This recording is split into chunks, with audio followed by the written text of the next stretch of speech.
Kalian pernah gak sih merasa kalau kalian itu akhir-akhir ini moodnya sering berubah-ubah terus? Kadang lagi kesel banget, tapi beberapa saat kemudian jadi merasa senang, bahkan kadang tanpa alasan yang jelas. Perubahan suasana hati atau emosi ini biasa disebut dengan mood swing. Normal gak sih mood swing ini? Dikutip dari halaman website 1% dan juga Dokter, mood swing atau perubahan suasana hati ini merupakan hal yang normal jika terjadi sesekali.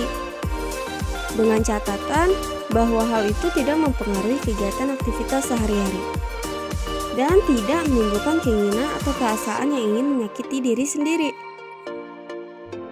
Apa sih penyebabnya? Mood swing dapat disebabkan oleh beberapa faktor, antara lain kurang tidur. Otak dan tubuh kita hanya bisa beristirahat ketika kita tertidur. Jadi, jika kita kurang tidur, tubuh akan terasa lelah dan tidak segar, bahkan membuat kita mudah marah atau kesal. Kemudian makanan. Makanan yang kita makan juga dapat mempengaruhi suasana hati dengan memicu dopamin.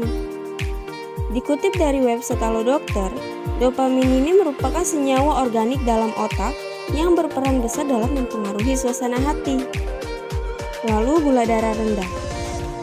Gula darah yang rendah juga dapat memicu perubahan suasana hati, apalagi ketika merasa lapar dan marah pada saat yang bersamaan. Akibatnya dapat menimbulkan rasa kesal, marah, bingung, bahkan menangis. Terkadang obat-obatan tertentu yang kita konsumsi juga menimbulkan efek samping yang dapat mempengaruhi suasana hati loh. Bahkan obat-obatan terlarang juga dapat mengakibatkan hal yang sama. Lalu, bagaimana dengan remaja, wanita hamil, dan juga wanita yang mengalami pasca menopause? Hal itu normal terjadi karena disebabkan oleh faktor hormon dalam tubuh, sehingga dapat mempengaruhi suasana hati. Bagaimana cara untuk mengatasinya?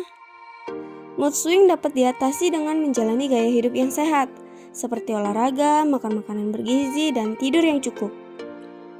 Juga mengurangi konsumsi minuman berkafein dan alkohol. Serta memiliki pergaulan yang memberikan dampak positif juga perlu loh. Kalian juga bisa mengunjungi psikiater atau psikolog jika dirasa perlu. Namun, ada beberapa hal yang perlu diwaspadai mengenai mood swing ini. Di antaranya, ketika mood swing sering kali terjadi dan perubahan suasana hati secara intens untuk jangka waktu yang lama, akibat dari tidak diatasi dengan baik, hingga mengakibatkan terganggunya kegiatan aktivitas sehari-hari. Karena bisa saja hal itu menjadi pertanda adanya gangguan mental seperti bipolar, kepribadian ambang, depresi, ADHD, dan juga skizofrenia. Jadi, mood swing itu normal kok jika tidak berlebihan dan tidak mengganggu aktivitas sehari-hari, serta dapat mengatasinya dengan baik, tetapi tetap jangan dianggap remeh ya. Bisa saja hal itu sebagai pertanda adanya gangguan mental loh.